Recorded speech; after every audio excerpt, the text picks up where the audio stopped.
My name is Song. I'm from Bloomberg. So today my talk is not really about anything about Ceph technology. It's more like in Bloomberg, how we deliver an enterprise-grade object storage built upon Ceph. And I want to mention the multi-tenancy model we built, also the latest Squid release that we want to integrate our clients, which is Bloomberg internal engineer community with the IAM features. So that's my talk about.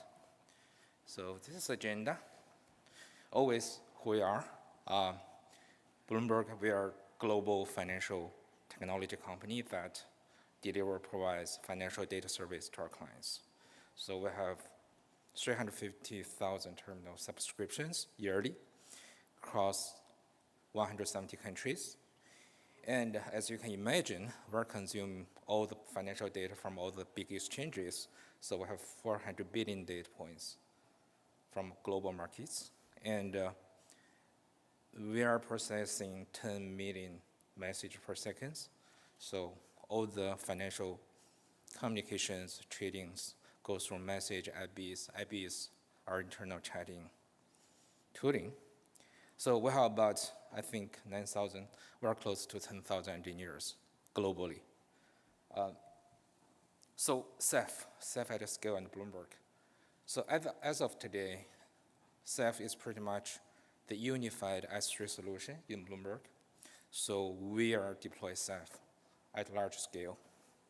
And we are providing object storage and the block storage at the same time.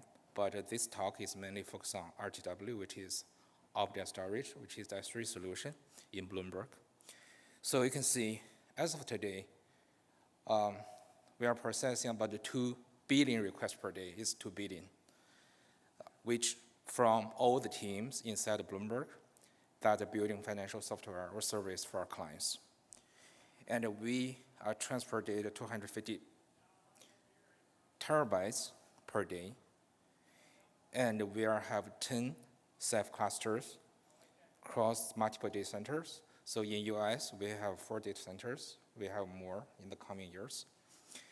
And the 10 Ceph clusters, mainly we have different network zones. So we have dedicated cluster for each network zone, but we have the largest one serving the product environment, which in the slides is 4,500 OSD per data center. So that pretty much, as of today, one cluster, the largest one, will have 4,500 OSD deployed. And we, 2,000 tenancy, which means generally speaking, we want people to create a tenancy. I'll talk about the multi-tenancy model in the following slides. We want each application or team create their own tenancy. And as of today, it's not 2,000 anymore, it's 3,000 tenancy created just for internal Bloomberg teams. And we are totally have 77 petabytes of real storage capacity, so as of today. And yeah, buckets, 450,000 buckets per data center. So as you can see, Ceph is pretty much the backbone of the S3 solution for Bloomberg, serving the financial industry. And we are getting larger and larger as we are speaking.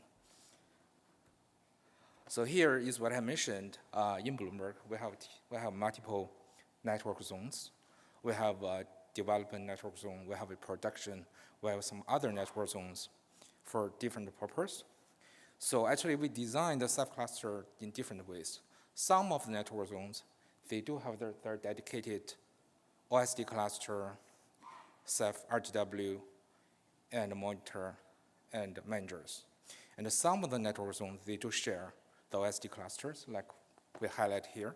So it's more like a hybrid model. So here is just general cases. So in the gateway cluster, not only RTW, we have other colleagues present.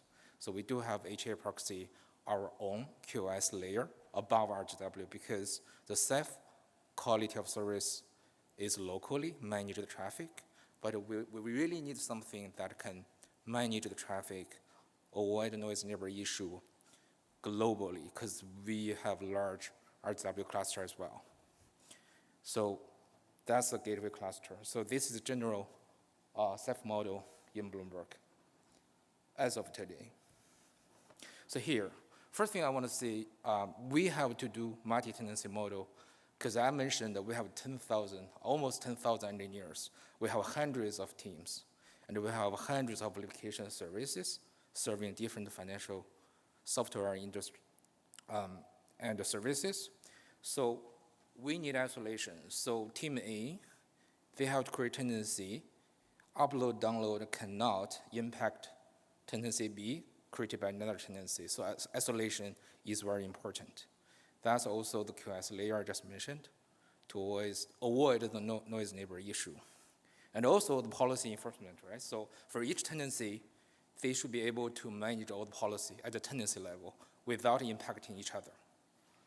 And code usage tracking.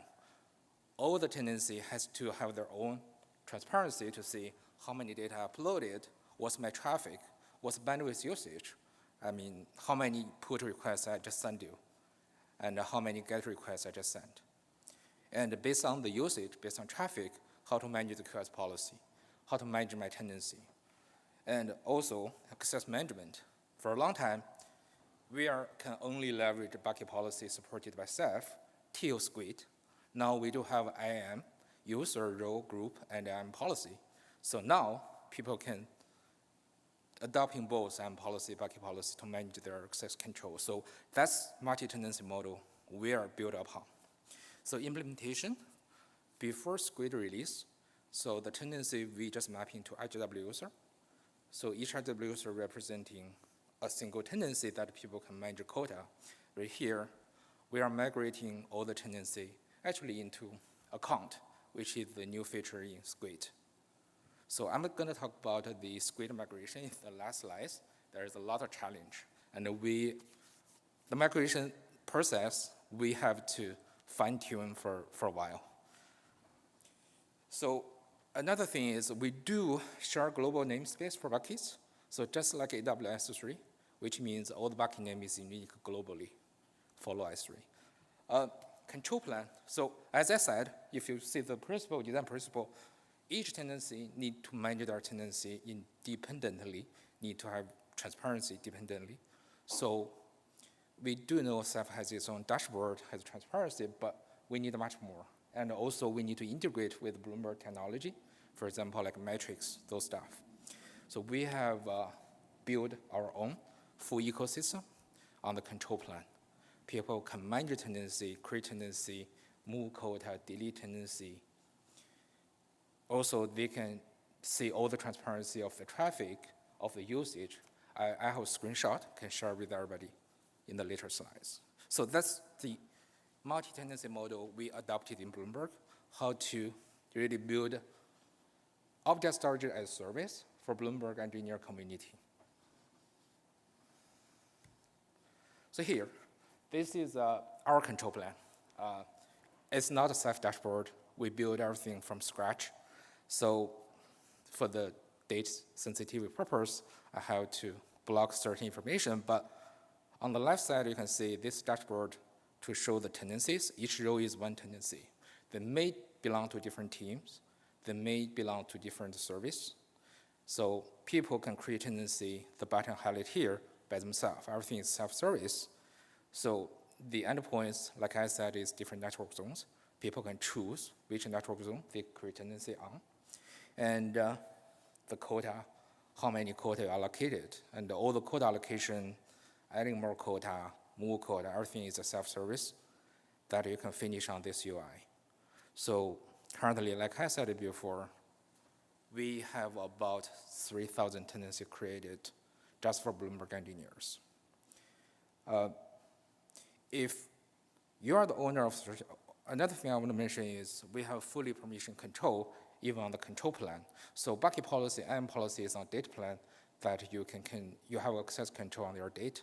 Even on control plan, we have permission control. So if you are the owner of the tenancy, you can click the tenancy name, which is bring you to the right screenshot, which is the tenancy. For the single tenancy, you can see a lot of information.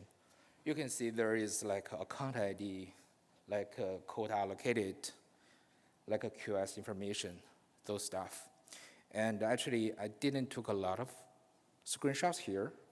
If you can see that there's tabs, there's details for the information. Actually, we have access log, which is providing transparency on each request level. So you are able to see the logging for each single HTTP request you send into Ceph. And you can see what's the error code, and if success, you can see which IP address coming from. And also, we have release notification, which is actually from Reef, already there. We release notification. People can create notification topic here, and they can create Kafka endpoints. They can use notification. And also here, I'm going to show later, we build a full control plan for the IAM role and the policy management. So people can create IAM roles. They can edit the trust policy, permission policy on this UI.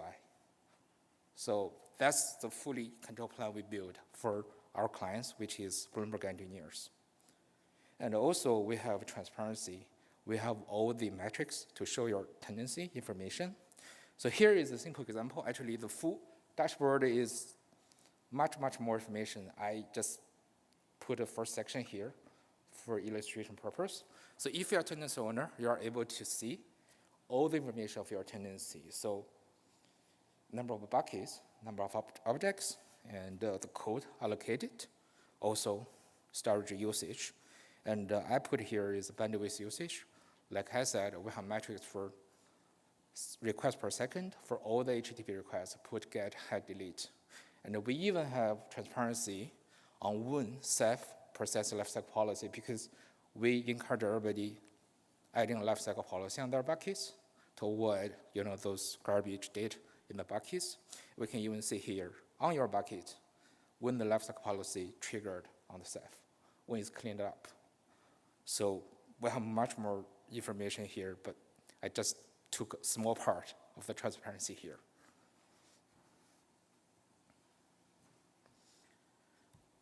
So here, now we are going to the IAM. So IAM is a new feature in Squid. So in order to release IAM feature, we have two purposes. The first thing is we want to get rid of the permanent credentials. It's a pain. Even inside of Bloomberg, that we have to help our clients to use secret management system to maintain all the credentials, because we have 3,000 tenancies. All the credential has to be properly managed and used. You cannot leak any credential in the public Git repo or anywhere. So that's not easy, sometimes not easy. So with IAM, and we decided to release IAM role and STaaS service first, because first, IAM role and STaaS give you temporary credential, and which is the best security practice recommended by AWS as well. And we can get rid of the permanent credential. That's first purpose. The second purpose is we want to do identity federation, because in Bloomberg, we do have our own IDP. For example, we have Bloomberg single sign-on IDP, which is actually follow us to OIDC protocol. And then our next phase is really integrated with those IDPs, which means you pretty much can integrate with other Bloomberg system, and when you log in, you're able to manage your S3 source directly. So that's two main purposes. So the first release is just release IAM role and STaaS. Second step, we're gonna do the identity federation with Bloomberg identities. So as I mentioned, temporary credential and a scoped token provides secure time-limit delegation of access, and a unified policy enforcement model combining role-based and resource-based permissions, because all of our clients use bucket policy before to manage access control. So they have IAM policy now. They are combining both to manage access control. So network and data security, this is not from Squid, but in Bloomberg, when we build up the storage as a service upon Ceph. So first thing is we want resilience. So we do have primary and secondary data set deployed to Ceph clusters that be able to do DR -1. If the primary set is down, we can fall back to the secondary. So second thing is we only support HTTPS, which is a encryption in transit. Also, we release encryption and rest to make sure the data is secure. During transition, also when stored in the Ceph cluster. Fine-grained access logs, metrics dashboard, and request tracing. I showed a partial of the transparency and the visibility we built, and we have much more built up. We are able to help clients trace down each single request. And if there is certain requests take a long time to finish, we want people to able to trace down the latency by themselves, not really coming to us for every single question. You can imagine while you're serving 3,000 tenancy, the customer support, even though it's the same company, is not easy task. So we spend so many manpower just answering questions. We even start to look into some AI, robotic bots to help us to, elevate those customer support, because we are engineers. So we are not customer support. That's IAM control, access control and security. So along the Ceph Squid release, I think we started from, if I remember correctly, we started from end of last year. So it took us about a year. We just released it because we bump into so many issues. I put some here, but I will not go through each of them. As of today, if anybody deploy the Squid, I think everybody know we still have issue with the bucket ASL, right? So the owner is still RGW user, not account. So it's grant is account ID properly migrated, but the owner is not. So we still have that issue. We backport the fix, we deployed it, and also I think if anyone deployed Squid, the root user under the account has some permission security leak that are able to access other accounts buckets. So we still have issue, we are fixing it. But there are so many issues along the way for the whole year. What we did is really, we work with the open source community. So we have the fix, either we have the PR, or where the PR is available, we backport it, we build our own package, and then move on. When the PR is merged in the main branch, we just put on again to make sure we are synced with the open source branch.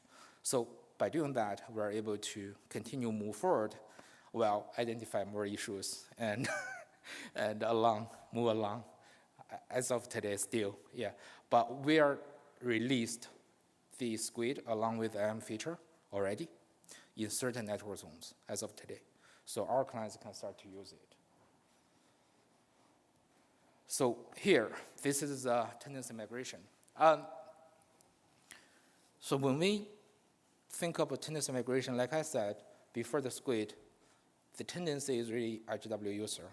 So now we are same as AWS, actually we are migrating all the tenancy into account. So what we do is as of us, because we are supporting product environment, the migration has to be seamless. We cannot disrupt any service running on the product network zone.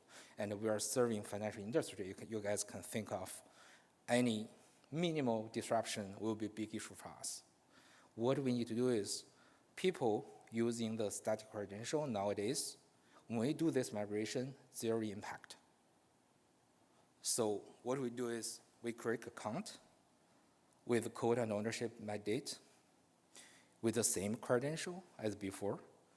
And we migrate existing RGW user to the root user first, because before Squid release, people use the static credential, they have admin privilege.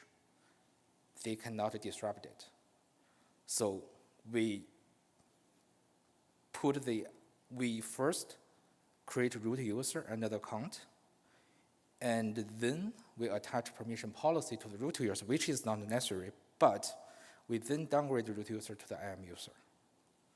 The reason is because, as I mentioned, as nowadays, the root user under account still have the security risk leak that they can access other accounts buckets.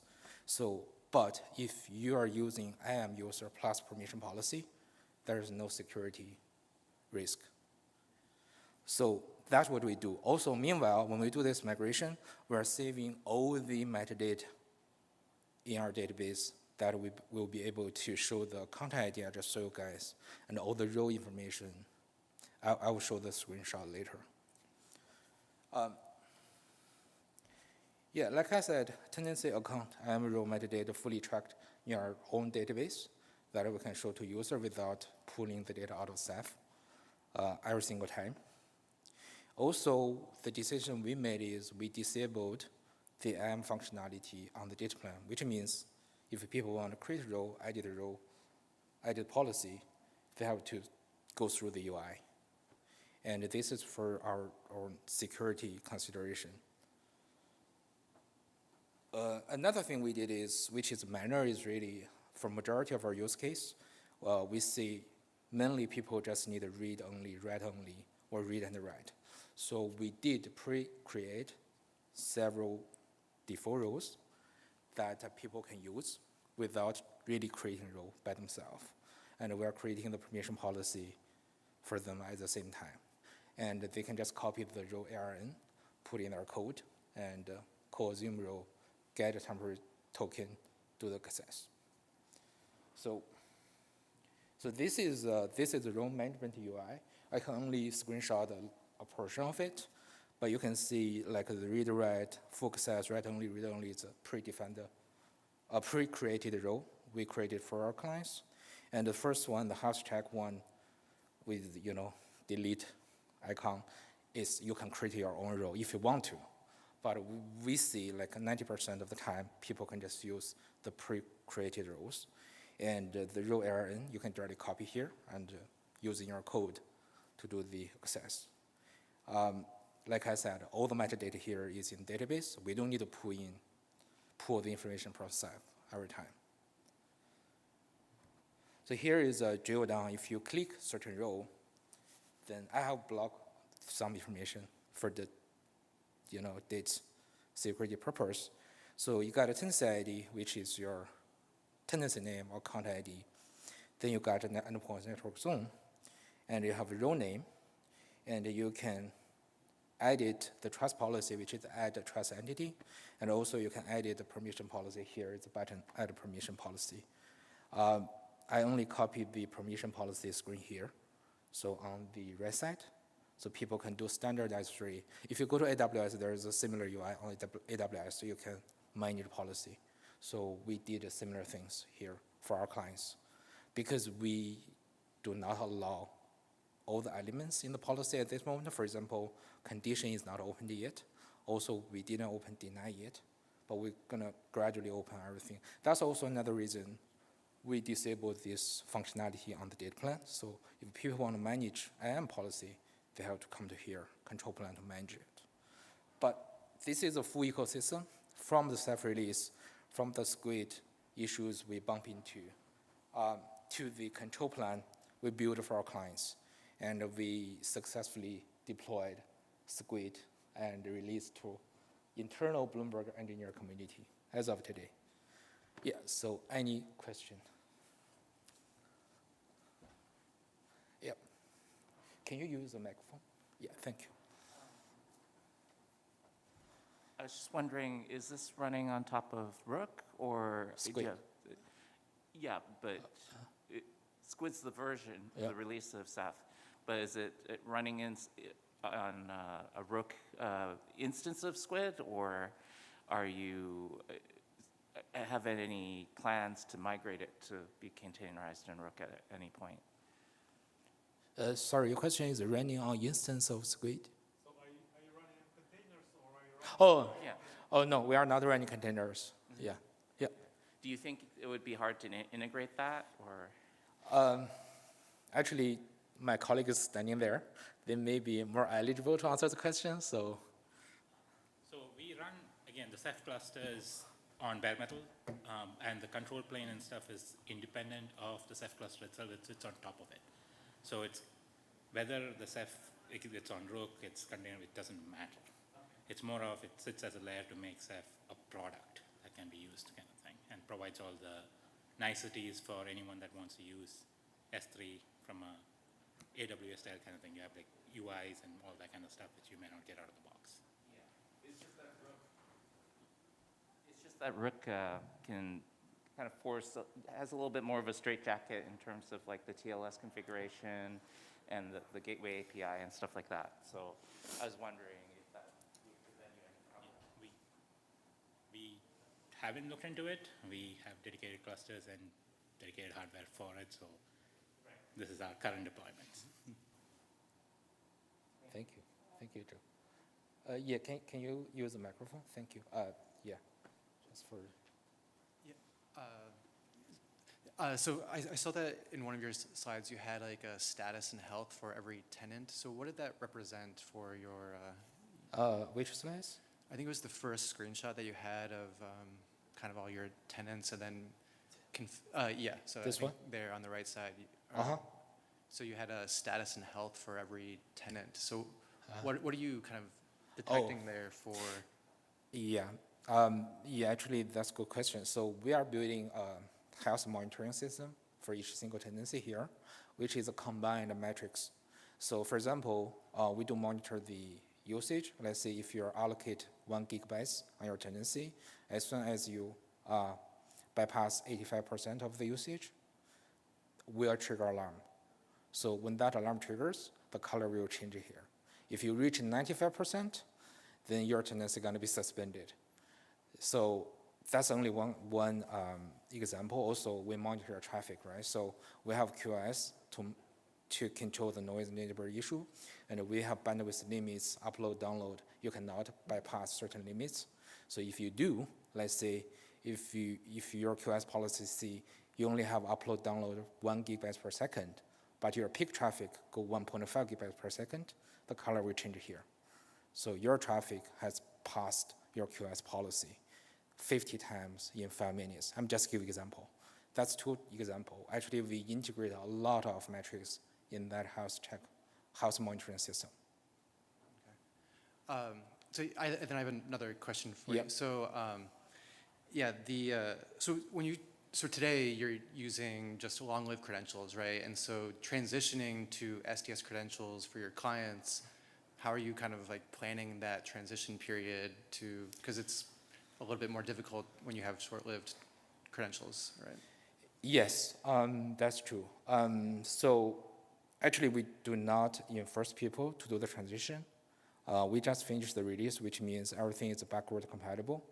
So people continue to use static credential, but we're going to gradually encourage people to go with STaaS token. So what we did for now is really we have a very well-documented guide published internally to tell people how to. I think the major thing is really how to manage your temporary credential, right? So how to refresh it. People need to do a lot of code changes, which is not easy. Another thing we are doing right now is, if you guys think of, actually, Ceph following S3, but it's not S3. There are so many times, actually, when AWS publish S3 library, break Ceph. So what we are doing inside of Bloomberg is we are start to do our certified internal S3 library. So we will try to incorporate a lot of stuff inside that library, which will be built upon S3 SDKs, for example, Bottle 3, but we can encapsulate a lot of like authentication, authorization stuff on top of that to reduce the efforts from the application teams. Otherwise, like 3,000 tenancy, you can imagine, each single of them need to change the code to adopting STaaS. Yeah. Okay, then my last question. Sorry. Yeah, sure. And then, so for your UI, right, something has some sort of credentials to provide this UI and give them the mechanism to configure these things. So how are you managing that authentication for your admin? You must be moving to STaaS tokens for your admin UI to actually implement the backend to allow them to configure this IAM policy and add users and all those kind of things. I think what your question is really on the control plan, how to do the permission on the admin to be able to manage those, right? That's right. Yeah. Okay, so actually on the control plan is a little bit different. And the control plan, our permission system actually is a Bloomberg permission system. Because this is user interactive, it's not data plan. Data plan, all the access control is IAM policy, bucket policy, credential, those stuff. Actually here, what we leverage is, I can give you a little bit more information. Like I said, we do have something called a BSSO, Bloomberg Single Sign-On Token, which is OAuth 2 OIDC, open source standard ID token. So actually we are using that. That to integrate with IAM policy here to control the permission. So because that BSSO ID token contain your UUID, the UUID is Bloomberg stuff, it's not Ceph stuff. So contain your Bloomberg UUID and your department, and if you are owner of the tenancy or not, given that information to integrate with IAM, especially IAM policy session tag or those stuff, so we are able to control the permission on the control plan. Right. Thank you. Hello. First of all, thank you for your presentation. I have 3 questions that may correlate with each other. I'll try to keep it short.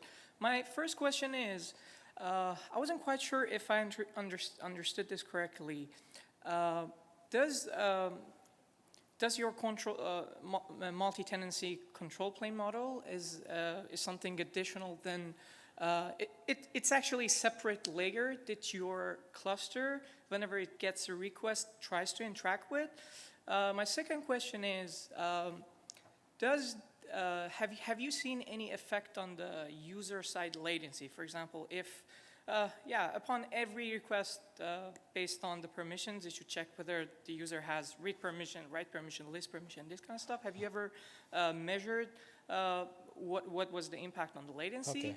And my third question is, depending on how we see the multi-tenancy and how we manage it, my understanding is if we think a little bit broader, like if we have like multiple separate clusters, Ceph clusters that separate independently, if we think of a tenant from a global point that they like create a user and we expect that user attributes and permission gets applied to them all, and correlate that to my second question is, if it has any impacts on the latency, how does that architecture work in terms of checking those permissions and everything with different clusters? Yeah. I'll try to answer, but I may need to discuss with you a little bit sure. to better understand you. I'll go with the second question first. That's easy. So latency, I assume the latency you mean on the data plan, right? When people send us a request. So the latency compared between the static credential and SSH token, right? Actually, we did that. So I don't have a screenshot. We have another system. So what we do is we have Ceph cluster. We have another cluster mimic clients, our clients. So in that cluster, every 5 minutes, we are sending 30 tests, which all S3 operations to the Ceph cluster. On all of the, which here, like a dial product, they are all different zone, different endpoints. So we are monitor success, failure, and the latency. Actually, as soon as we release Squid, and we upgrade this system to compare both static credential versus STaaS token. So we release that as well, and I can tell you from our current experiment, STaaS token is not slow. It's comparable, sometimes we say even faster, we don't know yet. So that guy behind you, he will figure out if we have cache ourselves or is somehow STaaS token, the latency is actually better in some cases. That's the second question. The third question, I think, is, yes, you're right. Tenant is a product concept. It's not, or tenancy is a product concept. It's not a Ceph concept. It's built upon Ceph clusters. So you can imagine on the right side of the screenshot, each of the endpoints is a Ceph cluster, which is not true, but mostly true. So the tenancy is a concept contains different endpoints or different Ceph clusters. So you are right as well. The permission control applied identically for all the Ceph clusters. As soon as you create tenancy, adding those endpoints or adding, you can see Ceph clusters. So Thank you. the first question, sorry, I forgot. My first question was, I think you already answered that. It was a separate layer that, besides what Ceph does and what Squid does. And so was it something like upon granting a token, and upon making your user calls to the S3 or to the Ceph, is there any layer that is responsible for checking the permissions? Okay, so that's a standard IAM, right? So, Yeah. so if you think of, there are two parts. One is a control plan. When user click the button, when user try to click button, edit the role, or manage tenancy, right? So, or we are trying to build something like a storage browser when people try to see buckets. So the get temper token is a standard S3 operation, assume the role, or assume the role with web identity if you do identity federation. So all the permission is controlled by IAM permission policy attached to the role. We do not have any extra, I see. we just follow S3. I see. Yeah. Okay, thank you so No much. problem. Any other question or, okay, yeah. We are heavily over time, but. Hello, thank you for your presentation because we are considering some kind of isolation for each service, so it was very helpful. So my question is, I saw you guys store tenancy data in PostgreSQL, Yeah. right? Yeah. So I just want to know what was your approach to use external database? Like you guys implemented a feature to connect PostgreSQL in RHW or other components or not? Actually, actually that's a question for how we build the entire control plan. Yes, we do have other components I didn't mention. The full automation we build upon Airflow actually. So which means when you click the button on the UI, let's say I want to create tenancy or I want to create a role. So that goes to the DAG in the Airflow for automation, even before reach the Ceph cluster, not reach RW yet. So in the DAG, then we are calling RGW, right? So as soon as RGW come back with the response, like if you create a role, they come back with the role ARN, right, and the response code. So that DAG running on the Airflow will save the information into database at the same time. Then the Airflow, the DAG running on Airflow, will return the response to the UI. So all the automation you see, all the button you see on the UI when you click it, it goes to the Airflow cluster first before reach Ceph or RGW. Oh, thank you. It's very interesting because we also considered Airflow as our automation tool, but Okay. kind of we dropped off. And Dropped off, okay. Yeah. Okay. My second question is, have you ever experienced a bottleneck from external Postgres metadata or Airflow? No, really. Not as I know, Yeah. but I can ask, I have colleagues here. So, yeah, because I'm not manage the platform, API platform team. So I'm more on the one layer above product level. I can try to get more information for you. Okay. Maybe later. Yeah. Thank you so much. No problem. I'm more than happy to answer questions, offline, because we are heavily over time. But thank you. Yeah.